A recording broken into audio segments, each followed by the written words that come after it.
Good morning, everybody, and happy 4th of July 2025.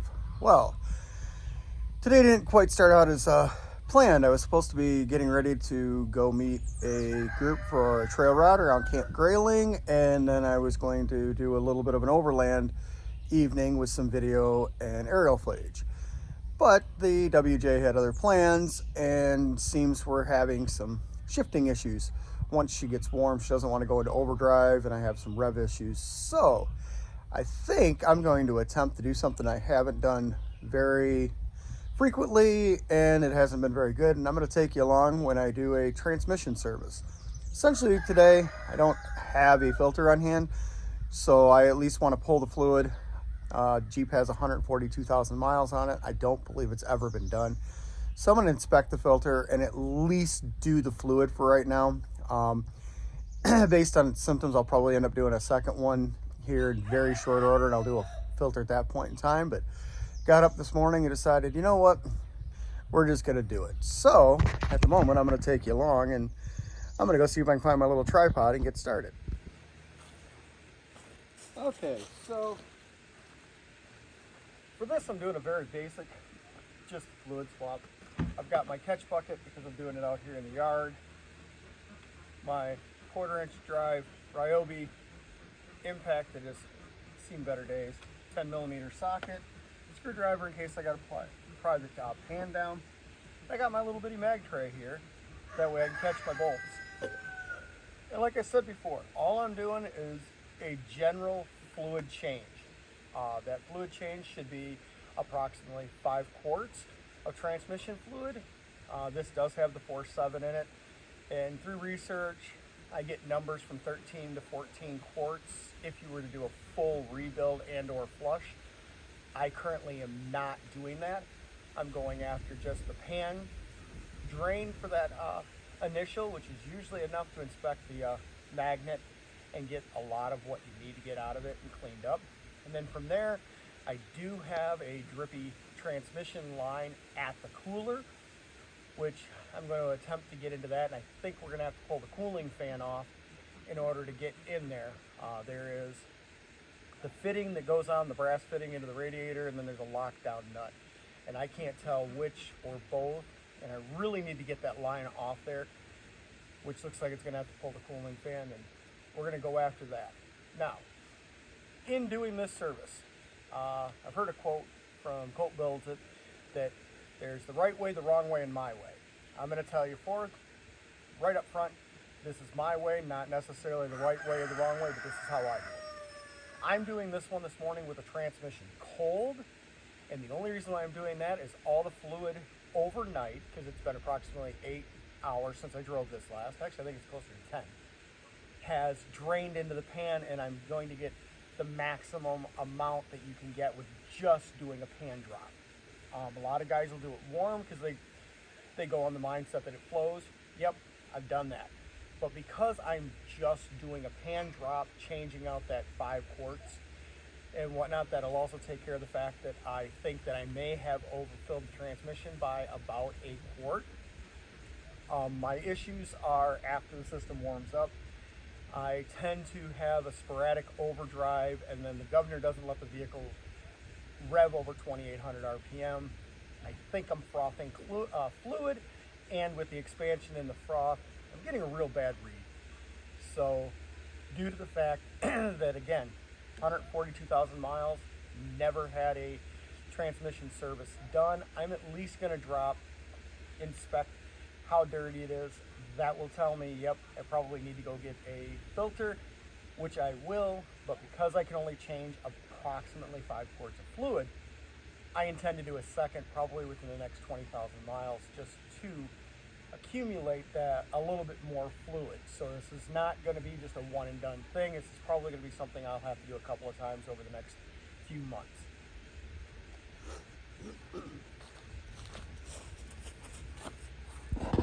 So just to give you a shot, the transmission pan on the Grand Cherokee is just in front of the cross member, and I can't remember if it's 12, 14, or 16 bolts, but there's a basically little 12 millimeter bolt or 10 millimeter bolts all the way around it.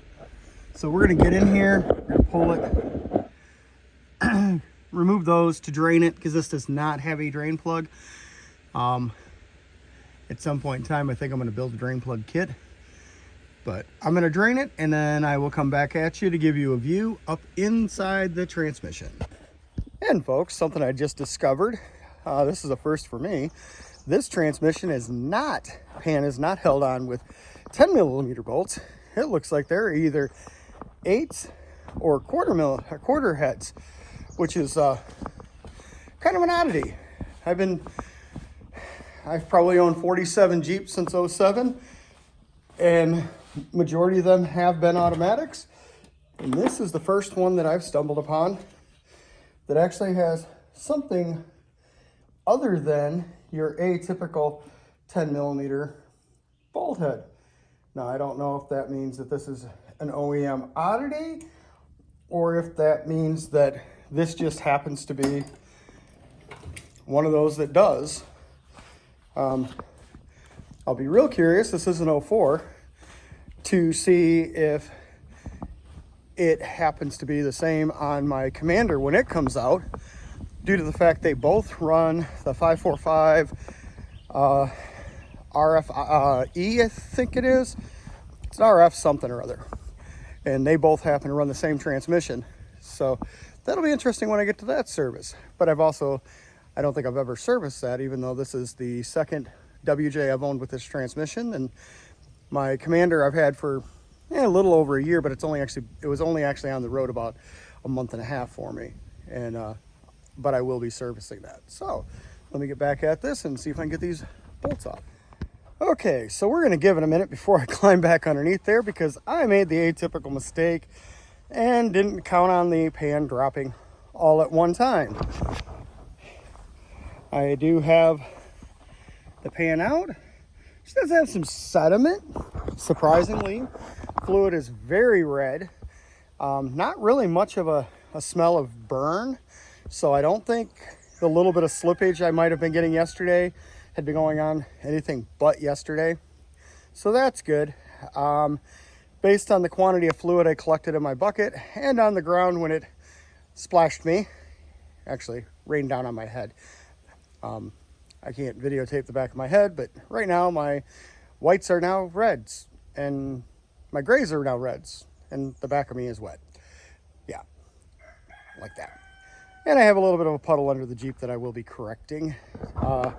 But based on what splashed out, what hit the ground, I am very much on the assumption that me, in not being on level ground when I checked the fluid, more than likely put an extra quart in, and I did not.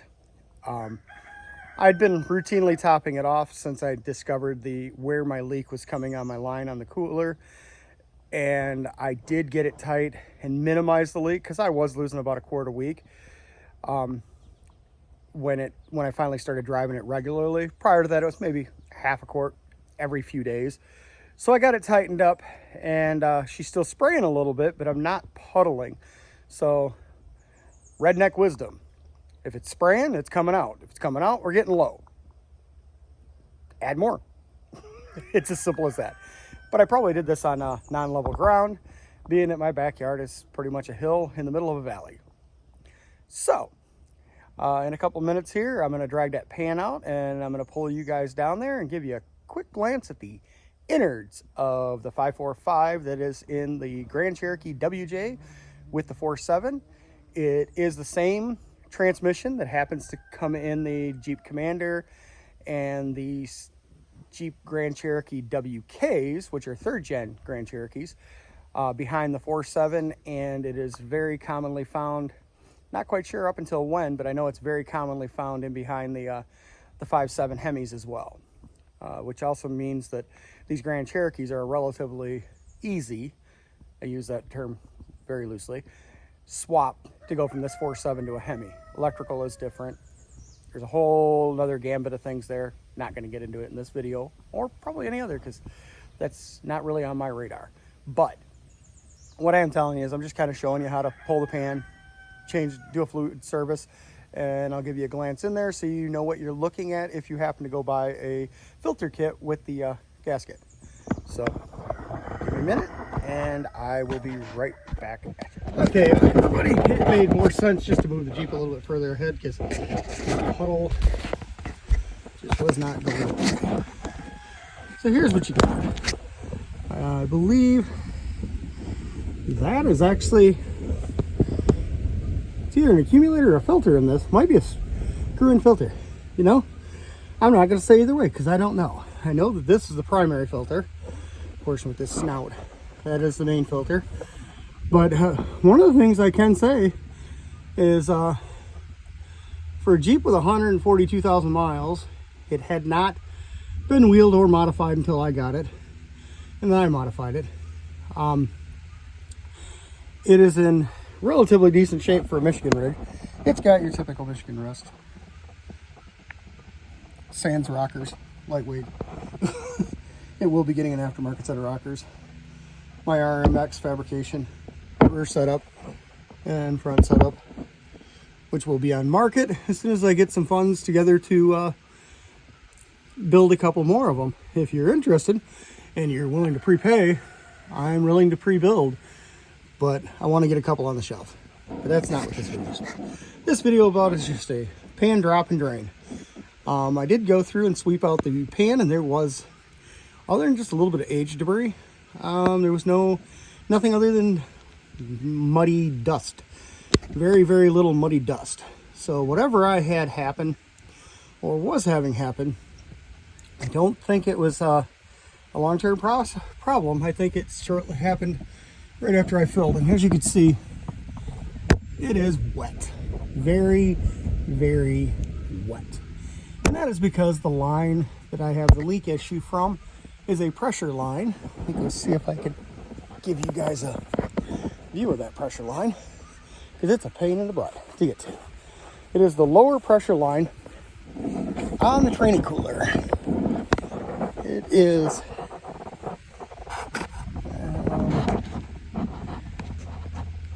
right there.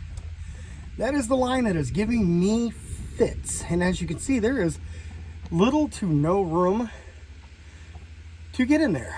From what I gather, I'm gonna have to pull my cooling fan. I really don't want to, it's a hydraulic fan. They're a pain in the butt to get up in there, or I'm going to have to modify a wrench. I don't know. But if you look, there's a brass nut right against the body, and then you got where it's threaded in. I don't know if it's threaded in well. I got a full turn and a half on it the other day, and as you can see, I'm still spraying. I mean, I can look at it as rust inhibitor, but I really would like to get it fixed because she does spray the exhaust a little bit. Doesn't look like it's spraying as bad. Here's a good rundown of the underside. So anyhow, I will be back at it in a minute. I got to go find my cock tube of RTV, and I'm gonna start prepping that pan to put back together, and I'll show you what I got right after I get her RTV. Hey everybody, I got thinking about this before I move on to my next step. And for a lot of you out there that are asking, what's involved to do a transmission service? Typical transmission service, it is just changing this filter, which there's a bolt at the front. I believe it's a T25, and there's one at the back just like this. You pull those out, there's going to be a splash down of a little bit of fluid. You replace that, put your gasket on your pan, torque to service manual specs, and refill with approximately 5 quarts of fluid. That in and of itself is pretty much what a typical backyard training service. Now you can get into the weeds with people that want to flush the system, and they'll tell you about pulling off a line on your cooler and run the vehicle, and or pull off both lines and you use air to push through. You'll hear all these things.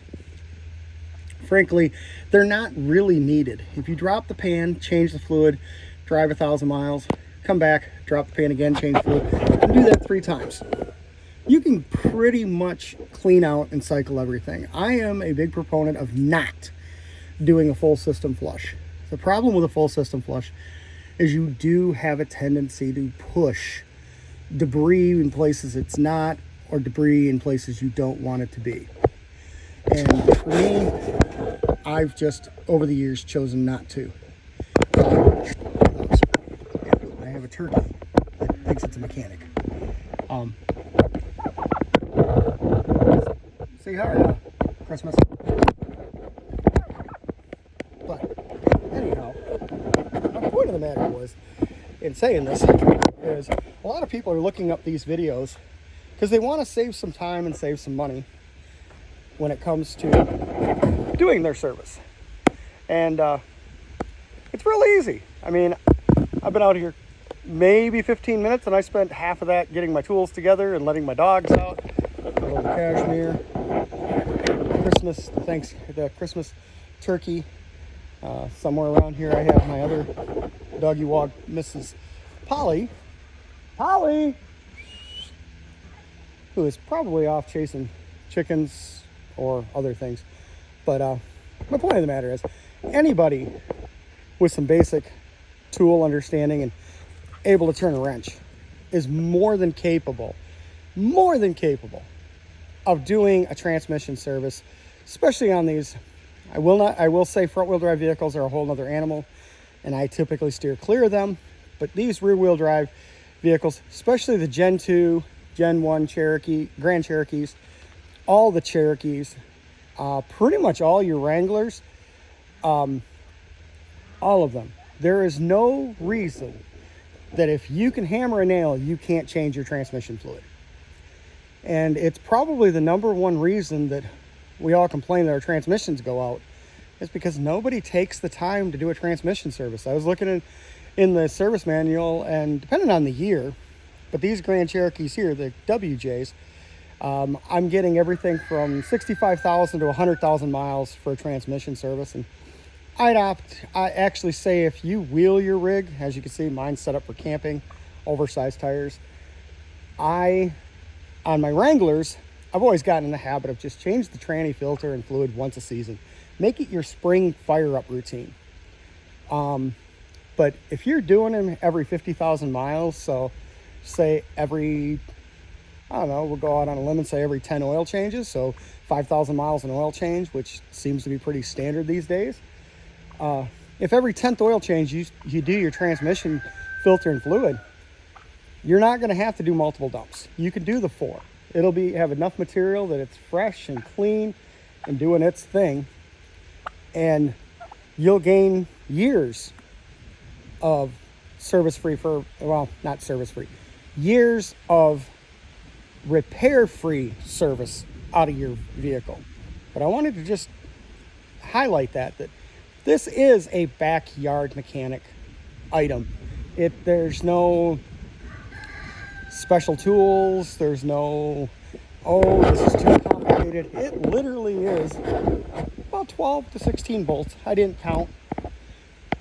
I mean, I'm going to bring you over here again one more time. And those are literally the tools I use to pull that pan. My quarter drive impact, quarter drive ratchet in case they're tight, and a flathead screwdriver and a 6-inch extension. That's all it's needed. And then if you're going to do the filter, I'd add that you may want to just get that T25 Torx, and you can either get it in a bit for your quarter drive, or like I do, and it's just a driver. But let's get back to the pan. I'm going to clean that up and go grab my RTV and show you the next step of how I prep to start putting this back together and get ready to put some fluid in it. Okay, just a quick one. These are my tools that I'm going to use to make my a new gasket on that tranny pan, because I did not buy a gasket kit. You have a razor blade, some paper towel to wipe things clean, an RTV silicone sealant, that I get in a caulking tube. I do enough auto repairs in my garage that I stopped buying those little bitty tubes from Walmart, and for a couple bucks more, I go to my local O'Reilly's and I get the full tube. This has been a game changer, because now I'm not super frivolous with it. I'm willing to put a little extra on where a little extra is needed. But you can do it with the little tube if you don't do a lot of auto repairs. But I would say, and I've just got a straight pick shoved in the end so it doesn't dry up the tube. But I would say if you're going to do any repairs where you think you're going to need RTV, do yourself the favor and go buy the caulking tube from O'Reilly's or any other reputable parts store for that matter. I believe everybody carries it. I am typically use the black. The blue and the orange are a little bit harder for me to find in my local parts stores in the caulk tube, so I just kind of default to the black. And honestly, with as much as I service my differentials and my transmissions, the black is plenty fine for me. This is, like I said, the first one in this. My Wrangler, we ain't going to get into that, but with all the hiccups I had with transmission stuff, that tranny pan was off that probably 6 times in the course of a week and a half. And now the old girl is waiting an engine swap because, well, the 3-speed automatic is garbage. I broke a snap ring in it. So it's getting Hemi. But that is a Jeep of a different color. But I just wanted to see what I use for tools and doing this, and I'm gonna go set up and do a quick scrape down and show you kind of how I prep and clean. Now again, I have a tiny homestead farm that I'm doing this project on, and currently I have the Commander in the garage getting the motor pulled, so I wasn't able to pull this in the garage, which is typically where I do this project. Instead, it's such a beautiful 4th of July. I'm out in my driveway and next to my pump house, which is this little building here. And I'm just going to do this outside. Now, before I started trimming this down to degrease and de-oil, and you'll find 100 different mindsets I'm picking them up to. But my method is simply on dish soap and some water. As long as all the water is out before this transmission can goes back underneath, which is part of the reason I have the paper towel, but I also had this thing hanging and drying before I started to trim this. As long as all the water is back out of this, you can use Dawn dish soap. That's a good parts cleaner. Kind of eco-friendly. Well, not really kind of. It is eco-friendly because they use clean little ducts after oil spills. So there's a lot of benefits to using something like Dawn. You don't have to worry too much about mess to clean up. Kind of rinse it around. My wife used to hate it when we had a dishwasher because I would Dawn dish soap a cycle with my tranny pans and diff covers in her dishwasher to clean them, just so I wasn't having to do a lot of this. But we no longer have a dishwasher at this place, so I'm back to doing the old razor blade and cleanup. And I know I stated that nobody's had this tranny pan off, but I am second guessing my knowledge, purely based on the fact that typically it would be a gasket here, and this one looks like somebody had some black RTV also. So I'm going to go back on the fact that we don't always know the history of our used vehicles, and this one here is definitely proving that point, that I don't know the history of my vehicle, but I can tell you that it is proving that somebody had been in this at least at one time. The nice thing there is that would explain why my fluid wasn't burnt, because I have had this quite a bit. I've been driving it for a couple of months now, and this is the first time it started to do anything like this. But again, I'm pretty certain that I overfilled my transmission. And I will say that again, I do make mistakes. We all make mistakes. We're human. I'm not a perfect mechanic. Never claimed to be. I am knowledgeable on a lot of areas, but I am not in any way, shape, or form the perfect mechanic. There are things that I get frustrated with. I probably don't take the time that I should. And that's probably why I ended up destroying a snap ring in the tail housing of my Wrangler. Was got in a hurry because things were starting to go good. And I got forceful of parts. So there's a good chance that that problem, and I'm almost positive, was caused by me. So what I'm going to do here, I'm going to run me a pretty good little bead. I'm going to just keep it pop because I think there's still a little bit of plug in the line. Yeah.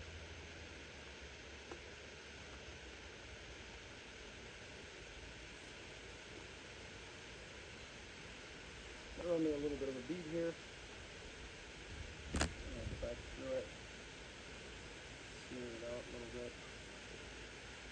Let it sit for a couple, 2-3 minutes. And then I will receive the footer back in and then top it off. Now the oddity with this problem that has arose that led to this is I was only able to get it to and stuff after a drive of 30 or 40 minutes. So after this, you're probably going to get to see a video today because I'm going to attempt to do a fuel filter on this overall, which I'm still going to pick this up. But it's optimum to take and do my transmission. This way I've got a chance to drive it. If all goes well, I'll find some wood, I will be in a position to do a little bit of an overland run this weekend and get you guys the first glimpse at my overland setup out in the wild. So, I'm going to bring you guys over here and show you what I just did. And again, for anybody that's ever done RTV, gasket sealant is pretty straightforward. I make a bead, I wipe it around, and I let it have a couple minutes to semi-cure. That way I'm not fighting it. And we're going to be putting this back in here in just a quick minute. Be back at you in a few minutes. Well, I just finished putting the fluid in. Put 1 gallon in, which 1 US gallon is 4 quarts. I will probably have to add another quart.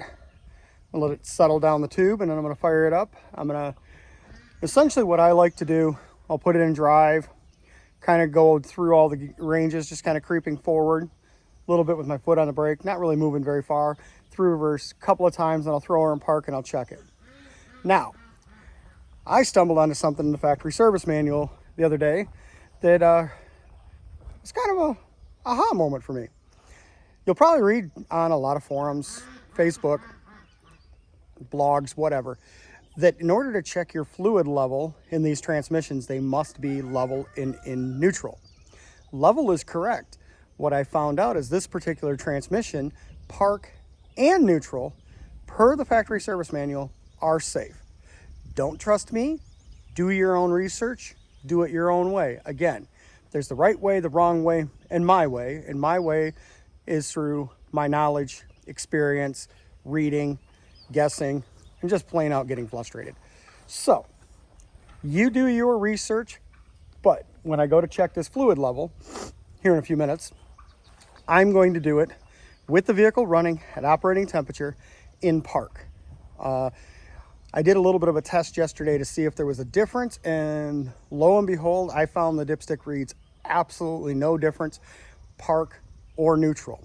So I'm going to lean on the factory service manual that I was reading, that is the case on this particular transmission. I know that with my Wrangler, park and neutral, completely different, but that's a 32 RH, I believe, completely different model transmission.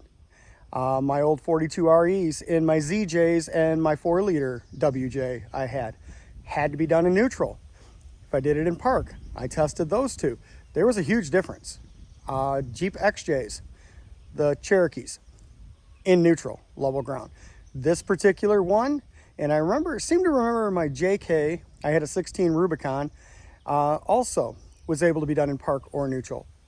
Perfectly fine. Again, do your research. That is my disclaimer. I don't want a bunch of hate mail because I told you to do it in park and you blew up your transmission. That's not what I'm saying. Do your research. I'm going to do mine in park. I'm competent with what I read, that is the way to go. I've also done some comparisons and also found that is the way to go. So, again, do your research. There's the right way, the wrong way, and my way.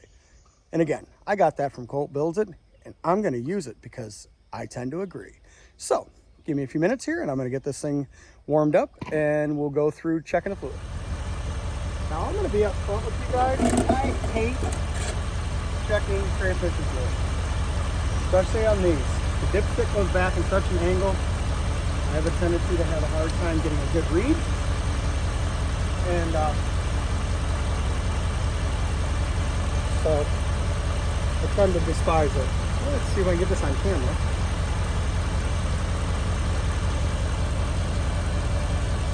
And if you can see it, it kind of rolled off.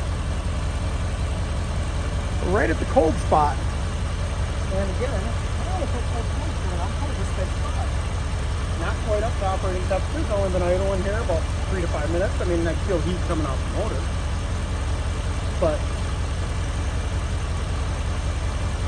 I'm going to say that I'm still just a skosh low. See if I can get this on camera. Again, I've been working on cars a long time, but transmission dipsticks have always been my nemesis. I'll misread them above and below. So, I'm going to go grab another quart of transmission fluid and I'll be right back.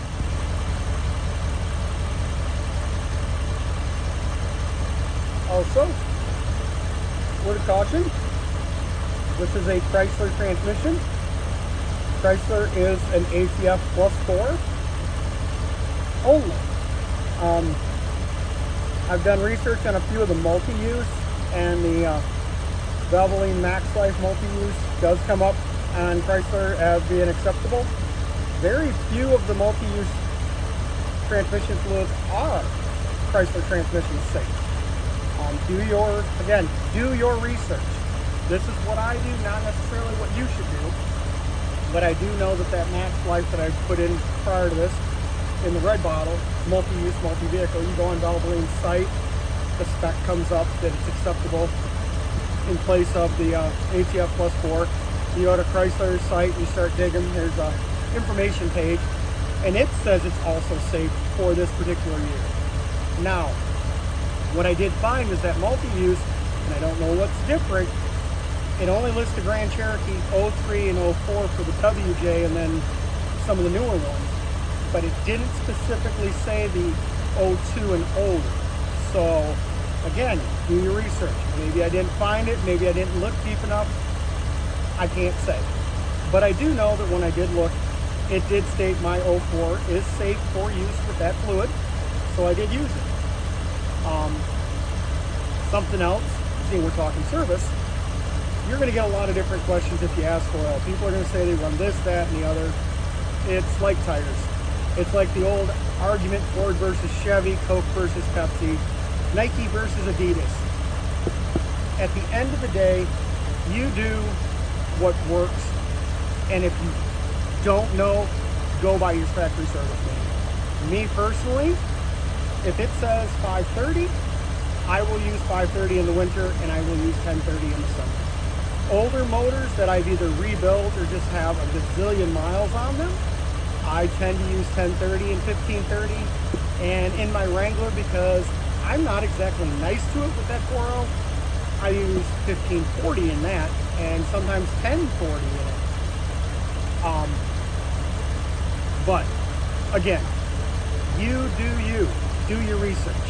Find out what your service manual, and go based on your gut check. Because you're not going to get a one-size-fits-all answer. And if you don't believe me, go on any of the Jeep forums or Jeep Facebook pages. Ask the question, what oil should I put in my Jeep? And look at how many different answers you get and what's involved. We all have our reasoning. I've done my own research. I've worked as a lube tech. I've worked as a lube manager. I've worked at a machine shop with access to lube documentation on what's in them and who makes them. My determination is based on that. But again, at the end of the day, default to your factory service manual, and a lot of times your oil cap will say. I was just looking at mine, and it does not. I do know that most factory service manuals on anything older than 07, your 530 is typically going to come up as a safe choice if you don't have an answer. Does it make it right? Does it make it wrong? I can't say. I know my wife's little Honda, it only takes 0-20, and to me that's too thin. But the car says 0-20 on the cap, service manual specs 0-20, and Honda says 0-20. And even though it hurts me to put something that thin in it, that's what it is. Again, this 4.7, it'll probably get 1030 pretty much consistency its entire life. I know it's had 530 before me, and if I do a couple out west runs like I'm hoping to be able to do here in the not too distant future, you'll probably get 1530 on those just for a little bit extra protection in the heat. But again, do your research. There's the right way, the wrong way, and my way. And again, that came from Coach Bills. I got to quote him on that. That just fits. So let's go ahead and see if we can get a good read on the dipstick this time. That gives me those warm and fuzzies. Because I don't know. I think it's all the angles on the transmission dipstick and the fact that training fluid can be so thin when you're sitting static. Hey, I'm a little happy with that. We're in the cool zone. But if you look real close, you can see red. Cool zone up a little bit. Not all the way to, I'm super cold, which is where I was at yesterday when I was having issues. But I'm going to say that that is a good spot to start. And I'm going to leave you here. If I decide to go after that tranny line leak a little bit later, I think I might bring you along. And it'll probably be a video in and of itself, because I'm really not looking forward to that one. Same thing goes to be with my fuel filter. If I get around to going and picking that up today, I'll probably bring you along and just make a little fuel filter video. I realized the other day I've never actually done a fuel filter on any of my WJs. Shame on me. But hopefully this helps anybody out there that needs some help on doing this, and it shows you that it doesn't take fancy tools, fancy knowledge, or even a fancy shop. I'm in the middle of a grass-covered driveway on a little farm in northern Michigan with dogs barking and chickens clucking and turkeys stealing my tools. And so if I can do it, you can do it. And hey, you got questions, ask. Ask your buddy. Ask in my videos. You can ask in the comments. Ask other people.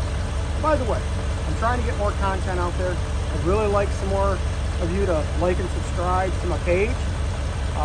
It just shows that what I'm doing actually talks to somebody that could use my information, just enjoys what I share.